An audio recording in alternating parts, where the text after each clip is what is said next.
ఆశీర్వదించడానికి ఇంతమంది ఇచ్చేశారు. చాలా ఆనందంగా ఉంది. నిన్న మీరు చూపించిన జోరు మామూలుగా లేదమ్మా. రోడ్ల మీద అదిరిపోయింది, అదిరిపోయింది నిజంగా. చంద్రబాబు నాయుడు గారు నిజంగా మనని చూసి ఉత్సాహభరితులైపోయారు. ఆ ఉన్న హాఫ్ అన్ అవర్ ఇంకొక హాఫ్ అన్ అవర్ ఉంటే బాగుండని ఫీల్ అయ్యాడు ఆయన. అంటే ఇంకాస్త మాట్లాడగలిగే వాళ్ళం కదా అన్నంత ఫీల్ ఆయనకు వచ్చింది. చాలా అద్భుతం. అమ్మాయిలు అంటే ఏంటో, ఆడపడుచు అంటే ఏంటో నిన్న చూపించాం మనం. 10 రోజులు ఉంది ఇంకా మనకి. ఈ 10 రోజుల్లో కూడా ఎన్నో రకాలు, అంటే మీరు ఈరోజు ఏదో నిందలాగో అపనిందలాగో ఫీల్ అవుతున్నారు, ఏదో అమ్ముడు పోతాం గిమ్ముడు పోతాం అనేదో పిచ్చి పిచ్చి మాట్లాడుతున్నారు. నాకు ఆ మాటలు అనాలని కూడా లేదు యాక్చువల్గా. ఈరోజు గడిచిన 5 ఏళ్లలో తనని తాను అన్నగా అభివర్ణించుకున్న మన ఈ జగన్మోహన్ రెడ్డి గారు ఎలా అన్న అయ్యారో నాకు ఒకసారి అర్థం కాలేదు.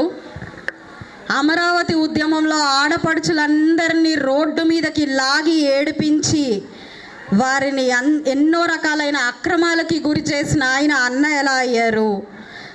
అక్రమ అరెస్టులతో ఎంతోమంది ఆడవాళ్ళని రోడ్ల మీదకి లాగి అన్న ఎలా అయ్యారు?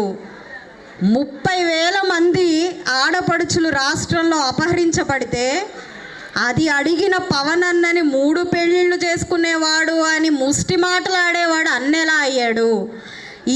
ఇతనికి తాను అన్నగా అభివర్ణించుకుంటా ఉంటే మరి అసలైన అన్న అని పేరు తెచ్చుకున్న వాళ్ళు ఏమైపోవాలి? ఆంధ్ర రాష్ట్రంలో ఆడపిల్లలకి సమాన హక్కులు కల్పించిన నందమూరి తారక రామారావు ఒక అన్న, అసలైన అన్న.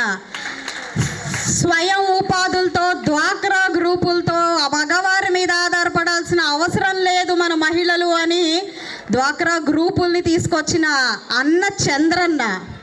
అమ్మ మీరు ముందు నుంచోండి, నేను మీ ముందు ఎవడొస్తాడో చూస్తానని రొమ్ము విరుచుకొని నుంచున్న అన్న పవన్ కళ్యాణ్ అన్న. ఈరోజు మీరు ధైర్యంగా వెళ్ళండి తల్లులు, నేనున్నాను అని చెప్పే అన్న పవన్ కళ్యాణ్ అన్న. ఇక మన యువ గళం, మన చెల్లెమ్మల సంతోషమే నా సంతోషం అని ఎప్పుడు నినదిస్తూ యువ గళంగా మారిన మన అన్న లోకేష్ అన్న. అన్న అంటే అన్న, అంతేగాని ఇలా ఆడపిల్లల్ని ఏడిపించుకుంటూ తింటూ ప్రజలందరినీ ఏడిపించుకుంటూ తినేవాడు అన్న, యువతనంతా సర్వనాశం చేసేవాడు అన్న. ఎలాంటన్నా కంసుడు కంటే మించిపోయాడు ఈ అన్న. ఆయనే నయంలాగా ఉన్నాడు ఈరోజు ఆంధ్ర రాష్ట్రంలో. అలాంటి అన్నలు మనకొద్దు. అలాగే మన అమ్మ, మన రాష్ట్రంలో రజనమ్మ, నేను మీ అమ్మ దశ దిశ మార్చేస్తాను రాష్ట్రాన్ని అని తిరుగుతుంది అమ్మ. మరి అసలు అమ్మ అంటే ఆమెకు అర్థం తెలుసో లేదో నాకు తెలీదు. వయసులో నాకంటే చిన్నదే, కాకపోతే అవినీతిలో, అక్రమాల్లో, అహంభావంలో చాలా చాలా చాలా పెద్దది. నాకు ఎప్పటికీ అందదు ఆవిడ. అయితే మన తెలుగుదేశం పార్టీ నుంచి నారా చంద్రబాబు నాయుడు గారు రాజకీయ భిక్ష పెడితే వచ్చిన ఈ అమ్మ ఈరోజు ఆయన్నే దుర్భాషలాడే అంత అహంభావి అయ్యిందంటే మనం తన వ్యక్తిత్వం గురించి, తన ఆలోచనల గురించి అర్థం చేసుకోవాలి. అలాంటి మహోన్నత వ్యక్తి అక్కడ జనాలందరినీ పీల్చి పిప్పి చేసి పీక్కుని తిని ఎంతో కొంత కూడేసుకొని వచ్చి ఈరోజు మనని కొంటాను లేదంటే తింటాను అని చెప్పి గుంటూరుకు వచ్చింది. మనం అంత పిచ్చోళ్ళమా? మనం ఏమన్నా పిచ్చోళ్ళమా? ఆవిడకి మనం ఓటేసి గెలిపిస్తామా? అసలు ఆవిడ నాకు పోటీయా? నాకా పోటీయామా? ఈరోజు నీతికి, నిజాయితీకి, ప్రజల సేవకి నేను ముందున్నాను. ఇప్పటిదాకా ప్రజల మనసుల్లోనే ఉన్నాను. నేనెక్కడ, తనెక్కడ? నాకు తను పోటీ అసలు ఎలా అయ్యింది? అది ఆ పోటీని చూసుకొని నేను భయపడాలి. ఈరోజు నా ప్రజలందరూ ఈరోజు కులంగా విభజించబడుతున్నారు. నిజంగా నాకు బాధగా ఉంది. అయినా వీరందరూ అటుపోతున్నారనే ఈ మభ్యపాటుని నేను నమ్మాలా? నాకు తోడుగా నీడగా మీ గుండెల్లో పెట్టుకున్నారు నన్ను, నాకు కనిపిస్తుంది. గడిచిన 50 రోజుల్లో నిజంగా అమ్మలు ఎంతమంది నా కోసం కృషి చేస్తున్నారు నేను చూస్తూ ఉన్నాను.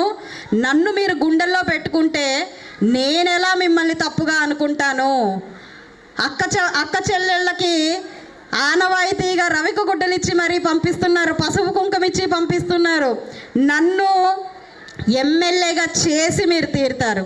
అది నాకు తెలుసు.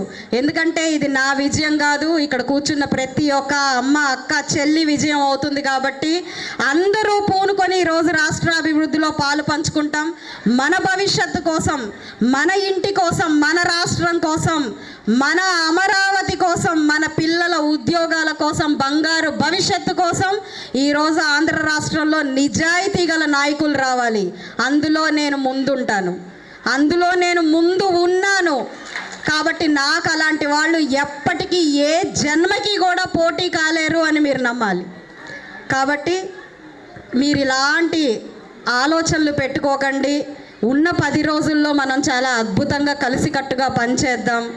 మీరు ఎలాంటి శీల పరీక్షలు చేసుకోవాల్సిన అవసరమే లేదు. ఇక్కడ నేను ఏ రోజు ఎలాంటి అపనమ్మకాన్ని, అమ్మ ఎన్నోసార్లు అన్నారు విజయలక్ష్మి గారు, ఏంటోనండి మరి మా మీద ఇలా మీరు చాలామంది ఇలా అంటున్నారు, మేమేదో అటు వెళ్తున్నాం ఇటు వెళ్తున్నాం అని అనుకుంటున్నారంటే, అమ్మ మీరు అసలు కించిత్ ఆలోచించకండి.